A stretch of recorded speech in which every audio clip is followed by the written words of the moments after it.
Hola queridos hermanos, queridos amigos, bienvenidos a este tiempo de estudio de la Palabra de Dios. Y como saben, estamos estudiando el Evangelio de Mateo.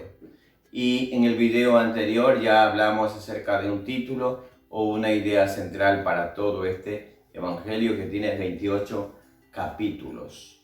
La llegada del Mesías y el cumplimiento de su reino prometido en las Escrituras hebreas. Y después de haber rodeado un poco el Evangelio, hablado acerca del autor, propósito literario y otras cuestiones relacionadas a la introducción al Evangelio, es hora de entrar ya al texto. Y hoy vamos a trabajar en el capítulo 1, versículo 1. Jesús, el Mesías, hijo de David y de Abraham. En algún momento de nuestras vidas, mientras leíamos la Biblia, nos encontramos con las conocidas genealogías.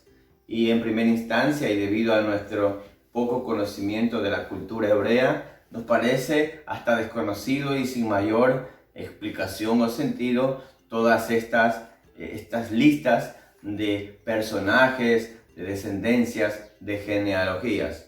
Pero para los israelitas es importante conocer de sus ancestros, de sus orígenes, y por eso es que en los libros principalmente del Antiguo Testamento encontramos estas grandes genealogías.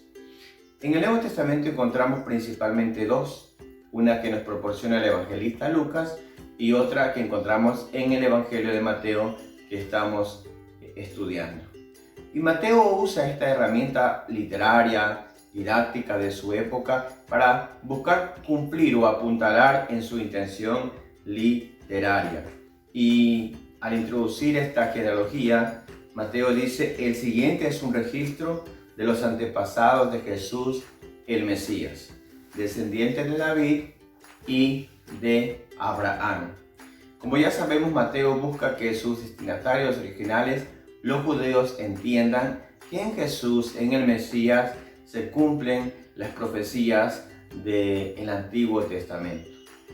Y del versículo 2 hasta el 17 va a proporcionarnos de una lista de personajes que forman parte de la historia de Israel y de la descendencia, de esta genealogía de la que proviene Jesús.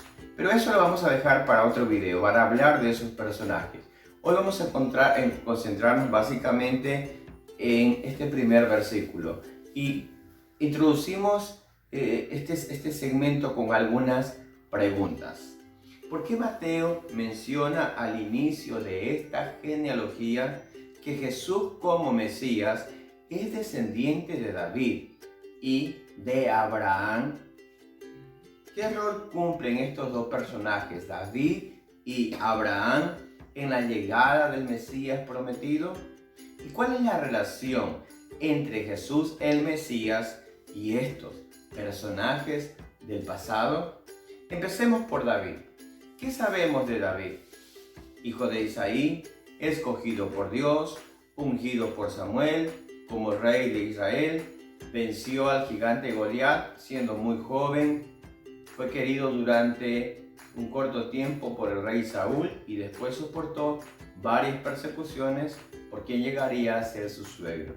Llamado un hombre conforme al corazón de Dios, compuso varios salmos, la mayoría de ellos desde el exilio, desde la persecución, desde el desierto. Llegó a tener una profunda amistad con Jonatán, hijo de Saúl. Tras la muerte de Saúl es coronado rey sobre todo Israel. Tuvo muchas mujeres, dirige las batallas de Dios en contra de los enemigos de Dios. Cae en varios pecados como el adulterio, el orgullo, la mentira. No es capaz de ordenar su casa y finalmente esto provoca muerte y traición en su propia familia. Todo eso es lo que sabemos de David. Pero, ¿qué es lo que en realidad hace que David sea importante para la genealogía que presenta Mateo? La respuesta está en el segundo libro de Samuel, capítulo 7. Se nos cuenta la historia que David, después de haber construido algunos edificios, dijo lo siguiente, le dijo a Natán: Yo vivo en un hermoso palacio de cedro, mientras que el arca de Dios está allá afuera en una capital, en una carpa. Y a Natán le agradó esta idea y le dijo: adelante, haz todo lo que tienes pensado porque el Señor está contigo. Pero Dios tiene que hablarle a Natán y tiene que regresar y darle un mensaje a David. El mensaje lo pueden leer en su casa en todo el capítulo 7, y es que Dios dice que Él no ha necesitado de un lugar físico jamás. Durante todo el peregrinaje del pueblo de Israel por el desierto, jamás reclamó una casa de cedro, jamás reclamó un lugar físico. Antes le hace una promesa a David. Dice lo siguiente: el Señor declara que construirá una casa para ti, una dinastía de reyes. Pues cuando mueras y seas enterrado con tus antepasados, levantaré a uno de tus hijos de tu propia descendencia y fortaleceré tu reino. Él es quien edificará una casa, un templo para mi nombre, y afirmaré su trono real para siempre. Yo seré su padre y él será mi hijo. Si peca, lo corregiré y lo disciplinaré con vara, como lo haría cualquier padre. Pero no le retiraré mi favor como lo retiré de Saúl, a quien quité de tu vista. Tu casa y tu reino continuarán para siempre delante de mí, y tu trono estará seguro para siempre. David tenía buenas intenciones, deseaba edificar una casa física para Dios. Pero Dios le hace una promesa, la promesa más grande de su vida, que de su reino vendría un reino eterno, sería fortalecido su reino, que en su trono, de su descendencia real, siempre habría uno en el trono. Sabemos que Salomón, el hijo de David, fue el encargado de dirigir, de construir el primer templo de Jerusalén. Pero creemos que esta promesa apunta a alguien superior al propio Salomón, porque murió Salomón, en algún momento tuvo que morir. En cambio, aquí apunta a un reino eterno, un reino que perdura para siempre. Jesús, el Mesías, es el descendiente de David. En él se cumple esta gran promesa. Y para Mateo es importante que sus destinatarios entiendan que Jesús es el cumplimiento de la promesa que se le hizo a David.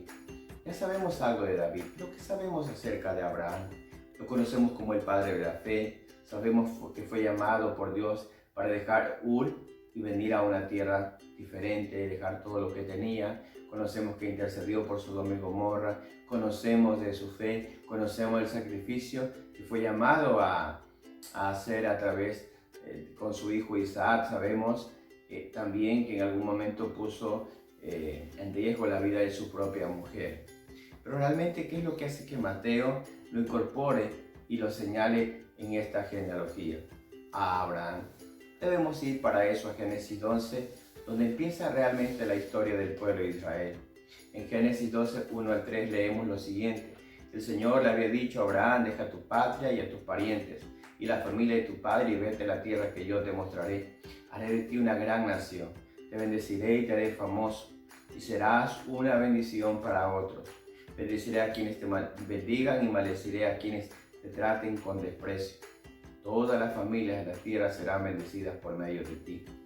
Dios llama a Abraham a empezar su proyecto de reino, con la finalidad de bendecir con su vida a todas las naciones de la tierra.